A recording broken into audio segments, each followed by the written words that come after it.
Halo pemirsa, selamat malam. Kita berjumpa lagi dalam Prime Time Talk. Kali ini saya Doni De Keyser akan mengawal diskusi kita malam hari ini. Pemirsa, Presiden Joko Widodo meluapkan kekesalannya terhadap kinerja polisi dan jaksa dalam rapat evaluasi kepolisian dan kejaksaan.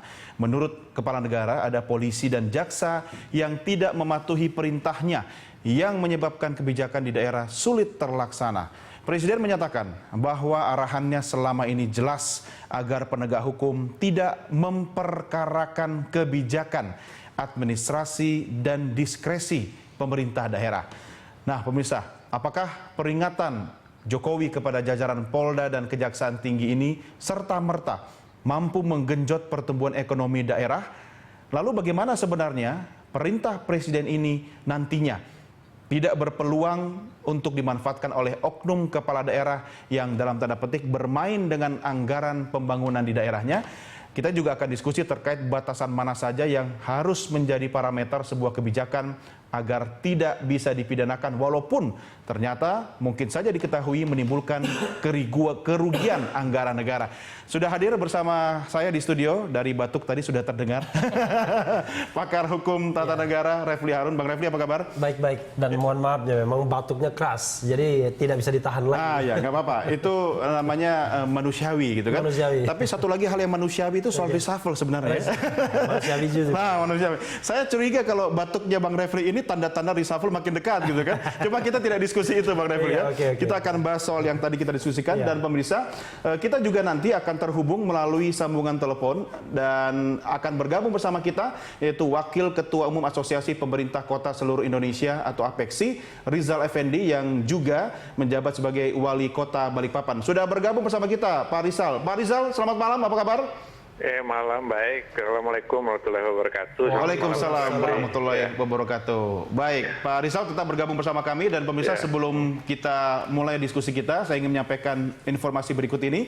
Presiden Joko Widodo mengaku masih menerima keluhan dari sejumlah daerah terkait tindakan hukum yang mempidanakan kebijakan pemimpin atau kepala daerah.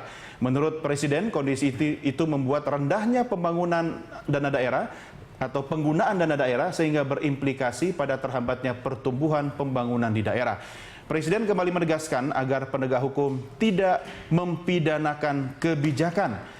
Pemirsa, berikut kita simak kembali pernyataan Presiden Joko Widodo. Ada 5 hal tahun yang lalu yang saya sampaikan pada saudara-saudara semuanya. Yang berkaitan, yang pertama, bahwa kebijakan, bahwa diskresi tidak bisa dipidanakan. Jangan dipidanakan.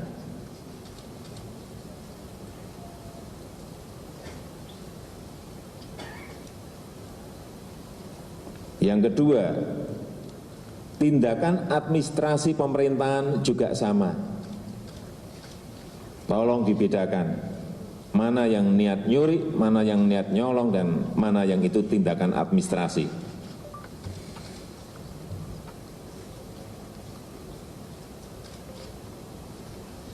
Saya kira aturan di Badan Pemeriksa Keuangan jelas. Mana yang pengembalian, mana yang tidak. Yang ketiga, kerugian yang dinyatakan BPK itu masih diberi peluang 60 hari. Ini juga harus diberikan catatan.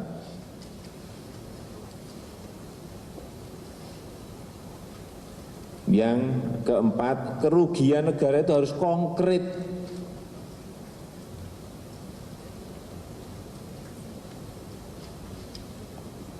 Harus konkret.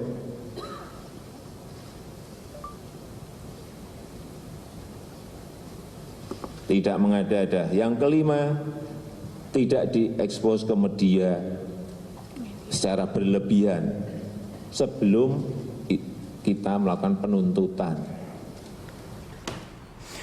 Demikian tadi statement atau pernyataan tegas Presiden Republik Indonesia. Saya langsung minta komentar Pak Rizal Effendi. Pak Rizal, Anda termasuk orang yang bahagia mendapatkan ketegasan dari Presiden tadi? Ya, saya kira ini kan dukungan moral yang luar biasa dari Bapak Presiden kepada kepala daerah. Ya. Karena kan memang beberapa hari lalu ada beberapa kepala daerah diundang Bapak Presiden ke istana begitu. Ada gubernur, ada bupati, wali kota. Memang kalau tidak salah Pak Gubernur Sulsel juga menyatakan agar diberikan itu masalah ini jangan beberapa kebijakan daerah dalam rangka memacu perekonomian tidak serta-merta cepat dipidanakan atau dipermasalahkan begitu, dan sepertinya bagian dari itu Bapak Presiden menyatakan walaupun kan sudah lama dulu juga Wapres pernah menyampaikan hal ini gitu, tapi kan di lapangan kadang-kadang memang sulit pelaksanaannya. Karena itu kita bahagialah, mudah-mudahan ini pernyataan Bapak Presiden ini bisa ditindaklanjuti sampai ke bawah dan ini membuka ruang bagi kepala daerah untuk melaksanakan diskresi ataupun inovasi terobosan yang lebih cepat lagi dalam rangka kita memperbaiki perekonomian kita gitu. Iya, Pak Rizal, emangnya kalau nggak ada pernyataan tegas Presiden tadi, kepala daerah masih ragu, masih takut? Iya, kadang-kadang kan di lapangan masih ada terjadi resistensi, distorsi begitu di lapangan, sehingga memang ini kan kalau kepala negara lebih tegas kan berarti kan pasti kita yakin di lapangan bisa menerjemahkannya lebih baik lagi, dan itu kan memberi semangat kepada kita di pihak kepala daerah dan teman-teman di lapangan gitu. Ya, tapi kan logikanya Pak Rizal, kalau setiap kepala daerah melakukan tugas dan kewajibannya itu sesuai dengan aturan main, sesuai dengan koridor yang sudah ditetapkan, ya nggak perlu takut kan Pak? Iya, pada kenyataannya kan kadang-kadang kan ada yang tidak seperti itu di lapangan. Ya Artinya kan, ada yang mendapat kriminalisasi bahasa Anda? Iya, begitu kan. Ada yang cepat menerjemahkan diskresi dari kepala daerah atau diskresi dari daerah sudah dianggap sesuatu yang mulai dicurigai, misalnya walaupun misalnya tidak, kadang-kadang kan dipanggil aparat kita kan itu menjadi beban kita tersendiri bagi kita di lapangan. Jadi kan kalau ada penegasan tentu ini baik untuk kita di lapangan terutama di daerah begitu. Ya, oke. Saya ke Bang Refli dulu, komentar Anda. Ya, saya harus berpikir keras dulu ya untuk menjawab ini. Ini seperti pedang bermata dua, tetapi moral yang disampaikan Presiden itu saya setuju dan mendukung.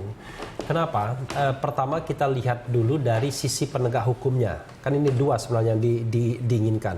Pertama penegak hukumnya, baik itu kepolisian maupun kejaksaan, karena itu yang harus langsung dikontrol Presiden. Yang kedua, kita lihat dari kepala-kepala daerahnya, katakanlah aparatur negaranya. Nah, dari sisi penegak hukumnya, kan Presiden sebenarnya ingin mengatakan, mbok ya benar kalau jadi penegak hukumnya itu, ya. Kalau mau menangkap orang ya tangkaplah penjahat, bukan orang yang sekedar salah, bukan orang yang tidak punya niat jahat, lalu kemudian membuat kebijakan, lalu tiba-tiba dipersoalkan. Nah, ini yang kadang-kadang di daerah masih saya dengar, ya, baik itu aparat kepolisian maupun kejaksaan sengaja mensasar kesalahan-kesalahan seperti itu. Mencari-cari kesalahan. Mencari-cari kesalahan. Nah, padahal dasarnya orang itu memang tidak tahu atau tidak niat begitu. Kalau tidak tahu kita tidak tahu ya, tetapi intinya adalah dia yang harus cari itu adalah memang ada niat jahatnya. Tetapi kalau cuma sekedar mengotak-ngatik kesalahan ya, yang tadinya A kok jadi A minus atau A plus, itu kan sesuatu yang sebenarnya harus kita lihat dalam konteks yang lebih makro, yang lebih holistik. Nah, tetapi ini yang menjadi persoalan adalah kadang-kadang sengaja mencari-cari kesalahan. Padahal tujuannya apa? Tujuannya mencari rente juga, mencari keuntungan. Nah, ini yang kemudian yang menurut saya polisi, jaksa ya, yang begini ini harus disikat. Kita harus menggunakan bahasa yang lebih keras. Masih kurang keras tadi statement Presiden. Iya, menurut saya dia harus perintahkan kepada Kapolri itu sikat polisi-polisi yang nggak benar, sikat jaksa-jaksa yang tidak benar, bahkan bila perlu dipecat. Ingat. Tidak semua jaksa nakal, tidak semua polisi nakal. Tapi untuk jaksa yang nakal, korup, ya harus disikat, harus dipecat, harus diberhentikan. Hal yang sama juga butuh kepala daerah kan? Nah, kembali ke pedang bermata dua tadi. Kepala daerah yang baik, yang mengerjakan pembangunan sebaik-baiknya, ya, lalu kemudian bekerja sebaik-baiknya untuk pembangunan dan kebaikan masyarakat, ya harus dilindungi. Kalau dia terpaksa mengambil sebuah kebijakan yang diskretif, karena barangkali aturannya tidak lengkap, ya, atau karena kondisinya tidak memungkinkan, jangan buru-buru tiba-tiba masuk penegak hukum mengatakan, wah ini ada unsur melawan hukumnya. karena unsur melawan hukumnya potensial merugikan keuangan negara. Kalau begitu, Anda bisa dipidanakan, ditakut-takuti dan lain sebagainya. Nah, terhadap kepala-kepala daerah yang baik, ya, dan Pak Rizal juga kepala daerah yang baik, insya Allah. Termasuk yang berprestasi ya, Pak Rizal ya. Amin. Kita harus melindungi, kita harus memberikan apresiasi. Jangan sampai kemudian orang-orang baik ini justru dikriminalisasi. Selain kepala daerah, kita juga harus memberikan apresiasi kepada misalnya pejabat-pejabat publik yang melakukan inovasi. Yang melakukan inovasi, yang mau melakukan terobosan, tapi kemudian dikriminalkan setelah tidak lagi menjabat.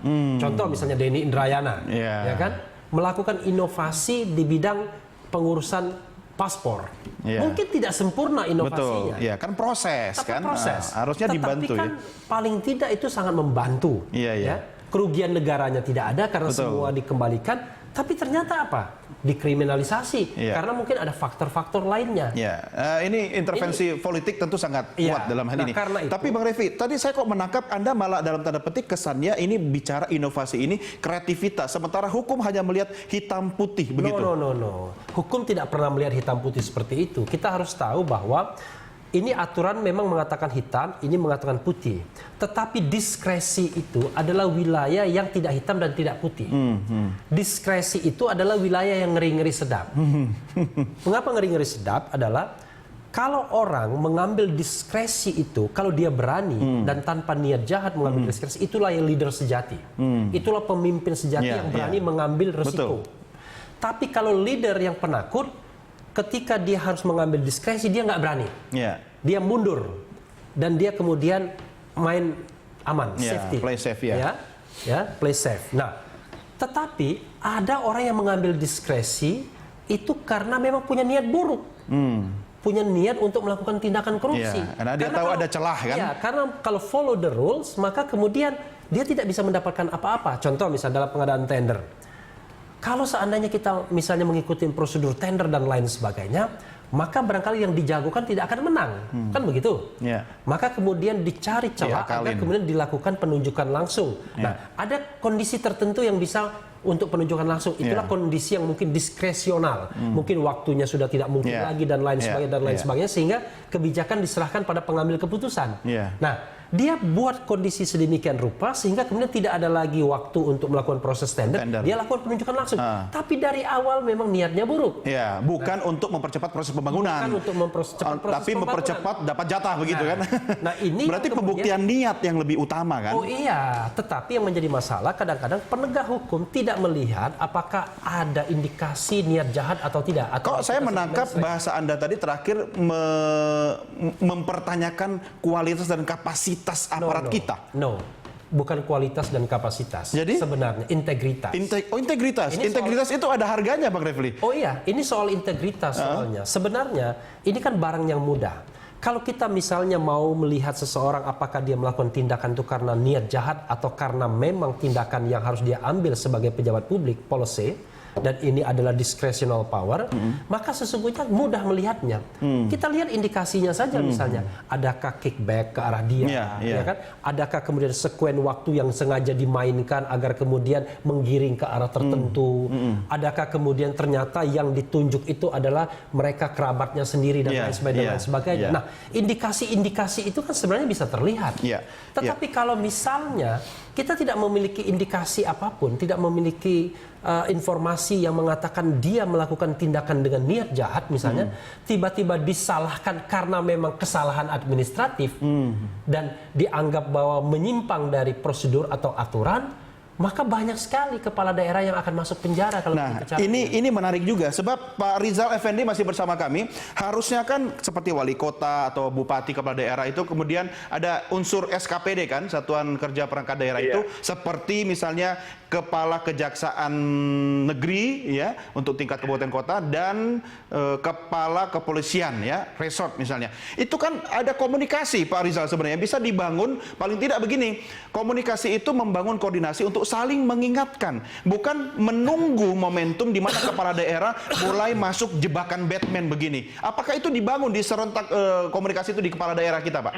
Iya, sekarang kita lebih aktif membangun itu, Pak. Jadi dengan yang aktif kepala daerahnya atau unsur aparat penegak hukumnya? Kadang-kadang ya saya sekarang ini sampai kadang-kadang saya ajakin tadi malam saya sampai jam 1 jalan pakai motor dengan mereka semuanya supaya punya suasana yang sama begitu. Ya. Tapi kadang-kadang kan Pak Kajari baik, kadang-kadang aparat di bawahnya juga yang kadang-kadang lain lagi terjemahannya. Begitu. Ini juga jadi itu yang juga memang perlu menyamakan kita. Memang kadang-kadang ya itu saya bilang Kajari sudah bisa memahami, misalnya menerjemahkan apa yang disampaikan seperti Bapak Presiden. Tapi kadang-kadang di aparat bawah tidak sama kadang-kadang itu. Nah, sehingga kepala daerahnya lepas, tapi misalnya staf kita yang dipanggil berkali-kali ini kan juga jadi persoalan gitu. Pak Rizal, saya bisa komentari. Bukan tidak sama, karena tidak dapat jatah. Soalnya waktu pelajaran pembagian tidak masuk kelas. Tidak masuk kelas pembagiannya.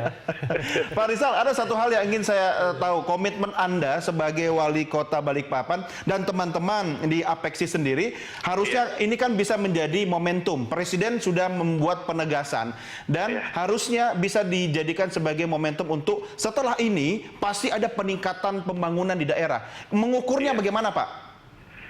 Ya, kalau misalnya ini kan penting, kalau misalnya kita diberikan jaminan seperti itu, pasti kan kepala daerah akan berani melakukan inovasi, diskresi yang lebih masif lagi, mana hal yang karena kan situasi sekarang ini kita memerlukan terobosan. Kemarin kami waktu dipertemukan Bapak Presiden, memang kita sampaikan ini kan situasinya kan tidak normal, sehingga kita perlu betul beberapa diskresi dari semua pihak, dari kepala daerah untuk menyelamatkan perekonomian kita. Nah, ini kan harus satu bahasa begitu ya, semuanya bisa saling dukung-mendukung sehingga kita juga punya jaminan, punya ketenangan begitu untuk menjalankan diskresinya atau terobosan. Betul. Ini ya.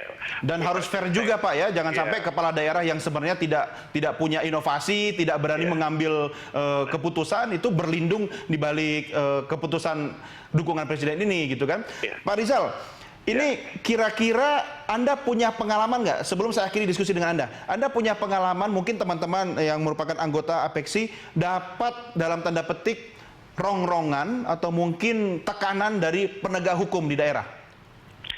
Iya, kalau kita bertemu itu pasti keluhannya kan sebenarnya gimana, ada panggilan, ada istilah itu kalau bertemu itu kan bagaimana suasana di daerah. Kalau dipanggil Presiden enak ya Pak ya?